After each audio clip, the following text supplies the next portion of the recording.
오늘은 우리가 하나님의 일을 할 때라는 제목의 말씀으로 함께 말씀을 나누기 원합니다.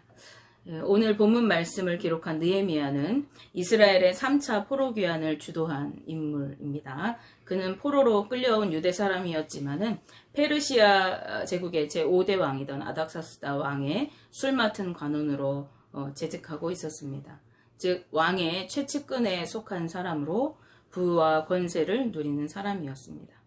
그런데 어느 날 동생과 그 일행이 방문하게 되었을 때에 예루살렘 성곽이 불타고 회파되었다는 그런 소식을 전해 듣게 되었습니다. 당시 이스라엘 민족은 2차에 걸쳐서 포로 귀환을 이루어서 이제 회복을 해가는 듯한 것처럼 보였어요. 그리고 수룹바벨의 주도하에 예루살렘 성전이 재건된 상태였습니다. 성전 재건을 마친 이스라엘 백성들이 예루살렘 성벽을 구축해서 이제 외부로부터 위협을 모면하자, 자신들을 보호하자 하는 그러한 의견을 내고 이제 성벽을 막 짓고 있었어요. 그러나 성벽 공사가 완공돼 갈 무렵에 대적들의 방해로 인해서 공사가 중단된 상태로 머무르게 되고, 이후에 성경에는 어떤 이유인지는 기록되어 있지 않지만 성문이 불타고 성벽이 회파되었다고 기록되어 있죠. 이 소식을 들은 이 느헤미야가 통곡하고 여러 날 금식하면서 하나님께 기도하였습니다. 우리는 느헤미야가 민족을 사랑하고 하나님을 섬기는 신실한 사람이었다는 것을 이 이야기를 통해서 알 수가 있습니다.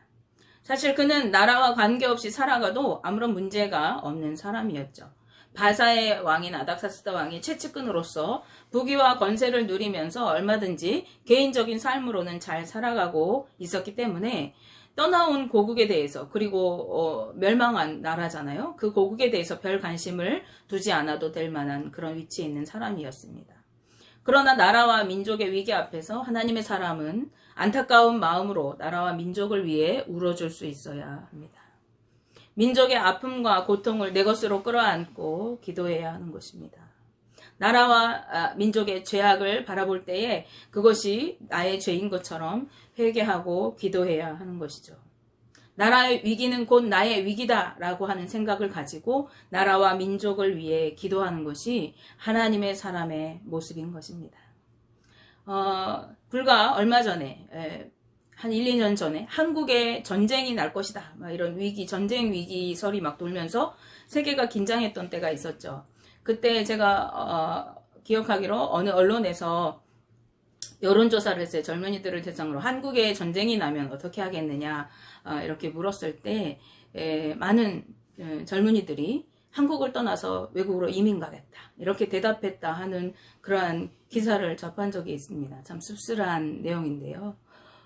나라와 민족과 상관없이 내 안위를 바라는 그러한 요즘 세태인 것을 보여주는 그런 뉴스 언론이어서 제가 조금 마음이 좋지 않았던 기억이 있습니다.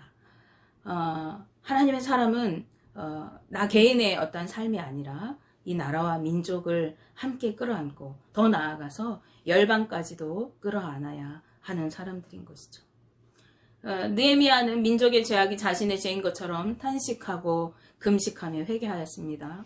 그리고 자기 백성을 구원하여 회복시키실 하나님의 그 약속을 붙들고 그것을 이루어 주시기를 간구하였습니다. 사실 이러한 느헤미야의 민족을 사랑하는 애끓는 이 마음은 이스라엘 백성을 향한 하나님 아버지의 마음이었던 것이죠.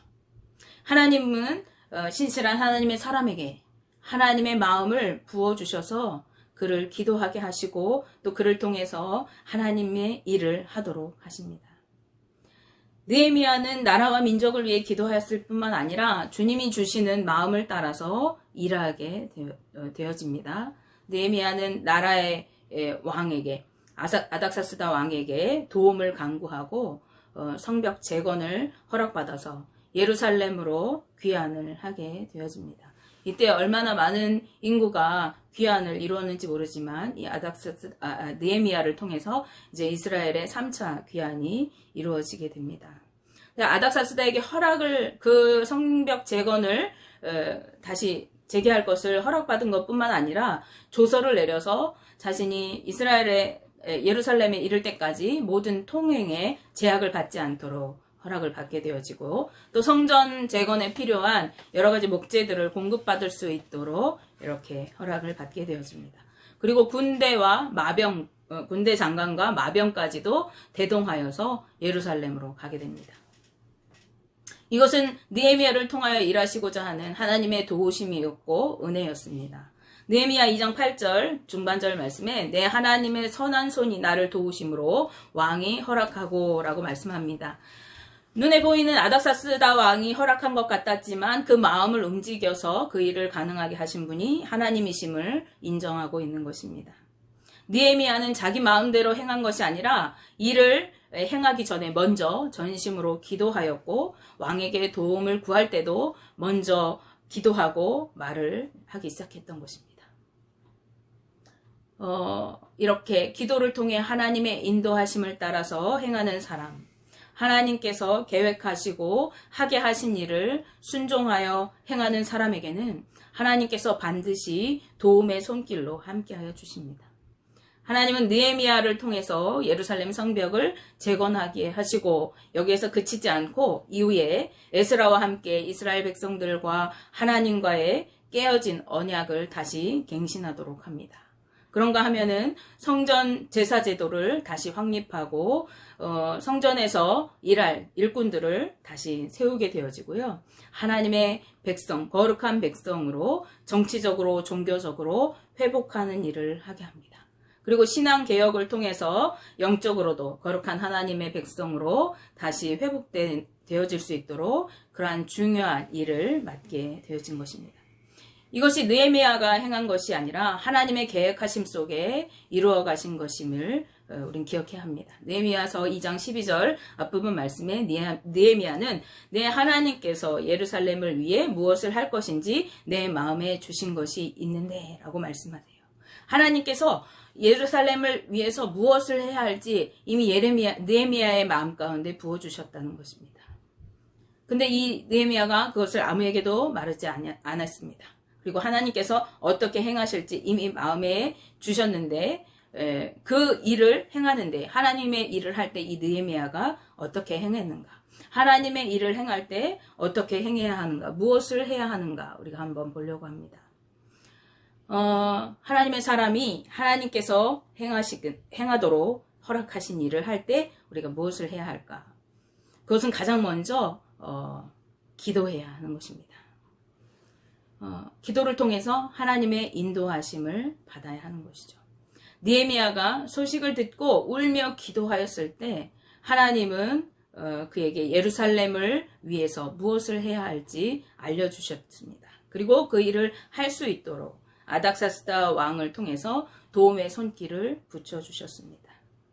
여러분이 하나님의 일을 하기 원하신다면 가장 먼저 해야 할 일은 바로 하나님께 기도로 나아가는 것입니다. 내가 무엇을 하기 원하시는지, 내가 어떻게 하기를 원하시는지 하나님께 기도로 묻는 것이죠.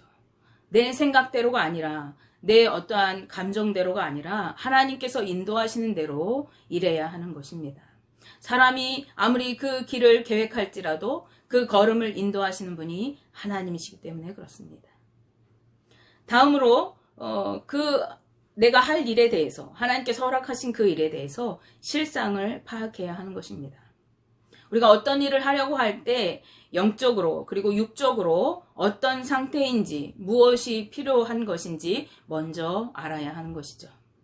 하나님의 인도하심으로 예루살렘에 이른 느헤미야가 가장 먼저 한 일은 몇몇 사람과 함께 밤중에 성벽을 살펴보고 실상을 파악한 것이었습니다.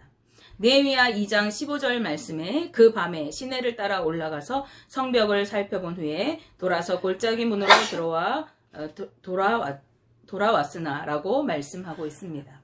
우리가 읽은 뒷부분 말씀이죠. 성벽을 이렇게 쭉 둘러보면서 성벽의 규모, 또 훼손된 정도 등을 파악하고 예루살렘 성의 영적 상태가 어떤지를 파악하기 위해서 그는 온 성을 살펴봤던 것이죠. 예루살렘 그 성의 그 상황을 파악한 느헤미야는 사람들에게 우리가 다시 성벽을 건축하여서 다시는 이러한 수치를 당하지 말자고 제안하였습니다. 그리고 자신의 말에 힘을 실어주기 위해서 하나님의 도우심으로 자신이 이곳까지 오게 된 그 일을 이야기하고, 또 이것이 개인적으로 하는 것이 아니라 하나님의 도우심뿐만 아니라 아닥사스다 왕의 허락하에서 이루어지는 일이라고 왕의 한 말까지도 다 이렇게 백성들에게 일일이 이야기해 주었습니다. 느헤미야서 2장 18절 말씀에 또 그들에게 하나님의 선한 손이 나를 도우신 일과 왕이 내게 이른 말씀을 전하였더니 그들의 말이 일어나 건축하자 하고 모두 힘을 내어 이 선한 일을 하려 하매 라고 말씀하고 있습니다. 하나님께서 행하시는 일에는 모두가 한 마음이 되어서 서로 동역하게 되어집니다. 이제 백성들이 힘을 모아서 다시 성벽 재건 작업을 시작하게 되었습니다. 하나님이 행하시는 그 일은 온 마음이 기쁨으로 즐거움으로 한 마음 한 뜻으로 행한다는 것을 우리가 기억해야 해요. 그런데 우리가 내 어떠한 열심으로 내 계획으로 막 할 때에는 서로 하나 되어지지 못하고 이렇게 삐그럭거리는 것을 볼 수 있어요. 그런데 성도들이 한 마음으로 하나님이 계획하신 일을 따라서 이렇게 일을 한다고 해서 그것이 반드시 순탄하지 않습니다. 우리가 기억해야 할 것은요, 우리가 하나님의 일을 할 때에도 반드시 거기에는 방해가 있다는 것입니다. 육적으로도 그렇지만은요, 영적으로도 마귀는 우리가 하나님의 일을 할 때에 그것을 반드시 방해가 되도록 방해하는 일들을 하게 되어집니다. 우리가 하나님의 뜻대로 살아가고 하나님의 말씀에 순종하여 살아가는 것을 마귀는 원하지 않기 때문에 그렇습니다. 그리고 그것을 두려워하고 싫어하기 때문에 그렇습니다. 그래서 하나님의 자녀들이 하나님의 뜻대로 살아가는 것을 계속 방해를 통해서 좌절하게 하고 실패하게 하고 다양한 방법들로 우리를 그 일에서 멀어지게 합니다. 오늘 말씀에서도 이 성벽 재건을 끊임없이 방해하는 이들이 등장합니다. 우리가 잘 알고 있는 산발락과 도비아를 비롯한 반역자들입니다. 이들은 느헤미야가 예루살렘에 올 때부터 벌써 근심하였다라고 말씀에 기록하고 있어요. 느헤미야서 2장 10절 말씀에 호론 사람 산발락과 종이었던 암몬 사람 도비아가 이스라엘 자손을 흥왕하게 하려는 사람이 왔다 함을 듣고 심히 근심하더라라고 말씀하고 있습니다. 이들은 근심했대요. 하나님의 백성 이스라엘을 다시 흥왕하게 다시 일으킬 하나님의 사람이 왔다라는 소식만으로도 이들은 너무 근심이 되었던 거예요. 그래서 근심하였다는데 심히 근심하였다라고 기록하고 있습니다. 아마도 느헤미야가 밤중에 성벽을 살펴본 이유, 환한 대낮에 더 잘 보일 텐데 밤중에 살펴본 이유도 이 대적들의 방해를 받지 않기 위해서 그렇게 했던 것 같습니다. 대적들은 하나님의 백성인 이스라엘 백성이 다시 세워지고 흥왕케 되는 것을 원하지 않았습니다. 그래서 성벽을 재건하려고 한다는 말을 들었을 때 그들을 비웃고 업신여기고 조롱하면서 야 너희가 페르시아를 바사를 배반하고 반역하기 위한 것이냐라고 협박합니다. 바사의 통치 아래 있었던 유다 백성들이 바사를 반역한다? 이것은 죽음에 이르는 그러한 죄가 되는 것이죠. 그래서 그것은 이들에게 협박이 되었어요. 그러나 느헤미야와 이스라엘 백성들은 굽히지 않고 성벽 재건을 실시하게 됩니다. 이스라엘의 성벽 공사가 멈추지 않게 되자 이들은 다시 한번 이 이스라엘 백성들을 향하여서 비방하고 조롱하고 독설을 퍼부어 댑니다. 야 너희들이 세우는 그 성벽은 여우가 올라가도 금방 무너질 만한 거야. 너희들 하는 거 형편없는 거야. 라고 조롱하고 막 독설을 퍼부어요. 우리가 하나님의 일을 할 때에 주위에서 막 이런 방해들이 있어요. 야 네가 뭘 할 수 있겠냐. 네까지 것이 하나님을 위해서 네가 뭘 할 수 있냐. 말을 비방하는 것이죠. 그런데 그 협박에도 그 조롱에도 그 독설에도 이스라엘 백성들은 여전히 멈추지 않고 계속해서 성을 중수하였습니다. 어떤 위협과 협박에도 성벽 공사가 계속되니까 이들이 이번에는요 예루살렘을 기습해서 공격하여 가지고 성을 소동하게 할 계획을 세우게 됩니다. 이 소식을 듣게 되자 이번에는요 이스라엘 백성들 내에서도 술렁거리기 시작했어요. 사기가 점점 꺾이게 되어지고 공사가 중단될 위기에 처하게 되었습니다. 마귀의 공격은 외부적인 어떤 공격만이 있는 것이 아니라 우리 내부적에서도 일어나요. 외부의 공격이 심해지니까 어떻게 우리는 진짜 할 수 없나 보다. 야 이게 진짜 뭐가 되겠냐 막 이러면서 이스라엘 백성들이 술렁술렁하고 우리 그만둬야 되는 거 아니냐 이렇게 한다는 것이죠. 우리가 하나님의 일을 할 때도 이런 경우들이 있습니다. 외부의 공격보다 더 어렵게 우리를 힘들게 하는 것이 바로 이러한 내부의 공격인데요. 이럴 때 우리는 어떻게 해야 할까요? 느헤미야는 이때 하나님께 기도하였습니다. 그리고 파수꾼을 세워서 밤낮으로 성을 지키게 하고 일꾼들에게 일을 하면서 칼과 창과 활을 가지고 무장하게 하였습니다. 그리고 이렇게 말씀합니다. 느헤미야서 4장 14절 중반절 말씀에 너희는 그들을 두려워하지 말고 지극히 크시고 두려우신 주를 기억하고 너희 형제와 자매와 아내와 집을 위하여 싸우라. 아멘. 우리가 믿음으로 주님의 일을 할 때에는요, 어떤 세상의 방해와 사탄의 공격이 와도 포기하지 말고 끝까지 담대히 행해야 합니다. 뿐만 아니라 어떤 공격에도 넘어지지 않도록 영적으로 또 육적으로 무장하고 맞서 싸우도록 준비해야 하는 것이죠. 그래서 성경은 우리에게 복음의 전신갑주를 입으라고, 그리고 마귀의 모든 불화살을 소멸하라고 말씀합니다. 우리가 크고 위대하신 주님을 기억할 때에 우리는 대적과 맞서 싸우고 이기게 되어져서 승리할 수 있게 되는 것입니다.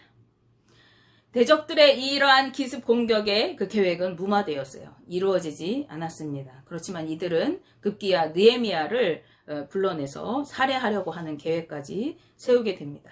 그러나 아무리 방해와 모함을 하고 회방을 하여도 포기하지 않고 주께서 맡겨주신 일을 끝까지 행했던 느헤미야와 이스라엘 백성들은 52일이라는 아주 짧은 기간 만에 예루살렘 성을 모두 중수하게 되었습니다.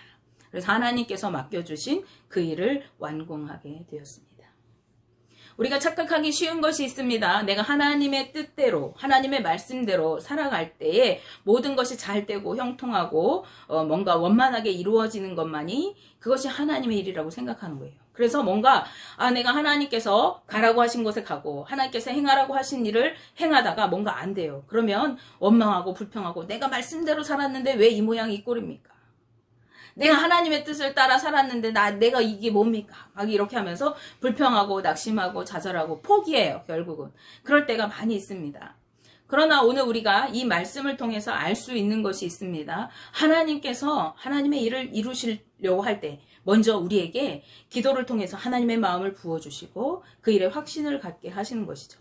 그리고 우리가 그 일을 이루려고 할 때 하나님께서 도움의 손길들을 붙여주세요. 그래서 그 일들이 이루어져 갈 수 있도록 합니다. 그런데 길을 가다 보니까 하나님의 일을 이루어 가다 보니까 방해꾼들이 있어졌어요. 어떤 방해꾼들이 외부에서 그것을 방해하고 비난하고 조롱하고 또 위협하고 협박하는 일들이 막 있어졌어요. 그러한 일들이 있고 나니까 내면에서 우리끼리 하나가 되어도 모자랄 판에 서로 좌절하고 우리 하지 말자, 서로 실족하고 낙심하는 일들이 있어져서 분열의 조짐들이 보여졌어요.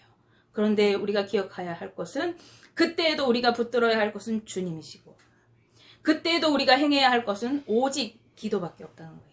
우리가 기도로서 하나님의 그 마음을 꽉 붙들고 주님을 바라볼 때에 그 어떤 방해에도 포기하지 않고 나아갈 수 있는 믿음의 힘이 생기고 그 담력이 생기는 거예요. 중심이 딱 서 있기 때문에 어떠한 것에도 흔들리지 않는 거예요. 죽음의 위협에도 그것을 이기고 뚫고 나갈 믿음의 힘이 생기는 것이 바로 여기에 있습니다. 그래서 지금 내 앞에 놓여진 상황이 내가 지금 저기 하나님께서 서울을 가라고 명령하셨는데 내가 서울 가다가 수원쯤 가니까 막 이런 방해가 오는데 그 방해 앞에서 내가 좌절하고 넘어지고 실패하면 나는 가다가 그 중간에 주저앉아서 이도저도 아닌 그 어떤 상태가 되어지는 거죠. 그러나 내가 서울을 가야 하는 하나님의 주신 그 목표를 분명하게 붙들을 때 지금 이 수원에서 차가 끊기고 주변에 어떤 어려움이 있고 또 아픔이 있고 고통이 있어도 이것을 바라보는 것이 아니라 그 목적지를 바라보게 되어지는 것이죠. 그래서 우리는 하나님께서 우리에게 맡겨주신 그 사명을 감당하게 되어지는 것입니다. 사도 바울이 나의 달려갈 길과 주께서 내게 주신 사명을 마칠 때까지 표대를 향하여 경주하듯이 달려가는 그 믿음으로 내가 나가겠다고 고백할 수 있었던 것은 바울이 그 위대한 선교 사역을 이루면서 모든 것이 다 잘 되어지고 형통하고 도움의 손길들이 막 오고 이렇게 해서 잘 되었기 때문에 그렇게 간 것이 아니라는 것이죠. 바울은 그 모든 순간 가운데 수많은 어려움과 아픔과 매맞음과 고통과 감옥에 갇힘과 죽음의 위기와 수많은 어려움 가운데서 위협과 공포 속에서 하나님의 그 비전을, 하나님께서 주신 사명을 붙들었을 때, 그 사명을 붙들고 기도하며 나아갔을 때 그 일을 이룰 수가 있었던 것이에요. 원하기는 우리 동성교회 모든 성도님들이 이러한 믿음 되시길 바랍니다. 하나님께서 우리에게 주신 사명이 있어요. 꼭 그것이 내가 주의 일을 하는 것이 아닙니다. 나의 삶의 자리에서. 느헤미야는 선지자도 제사장도 예언자도 아니에요. 그냥 하나님을 섬기던 고관이었어요. 그런데 하나님 그에게 하나님의 마음을 부어주시고 그 위대한 일을 행하게 하셨습니다. 어떻게? 그 삶의 자리에서요. 하나님은요, 우리가 주어진 우리의 삶의 자리에서 그 상황 가운데서 우리에게 하나님의 마음을 부어주세요. 아까 우리 주영 청년이 기도했듯이 우리 주변에 있는 추위에 떨고 있는 누군가를 보면서 내 마음이 뜨거워져요. 그것이 하나님의 마음이라는 것을 우리가 믿음으로 알 때 그 일을 위해서 기도하고 내가 그것을 위해서 무엇을 하기를 원하시는지 하나님 앞에 묻고 그 일을 위해서 나아갈 때 하나님은 그런 우리 한 사람 한 사람을 통해서 하나님이 일하실 곳곳에서 그 일들을 이루어 가시고 하나님의 역사를 세워 가시는 것입니다. 원하기는 우리 동성교회 모든 성도님들이 하나님의 비전을, 하나님의 사명을 붙들고 그 일을 감당할 때 주님만 바라보며 기도로 그 일들을 이루어가고 영적으로 육적으로 무장되어서 어떠한 방해와 공격과 어려움에도 믿음으로 승리하는 삶을 살게 되시기를 주님의 이름으로 축복합니다.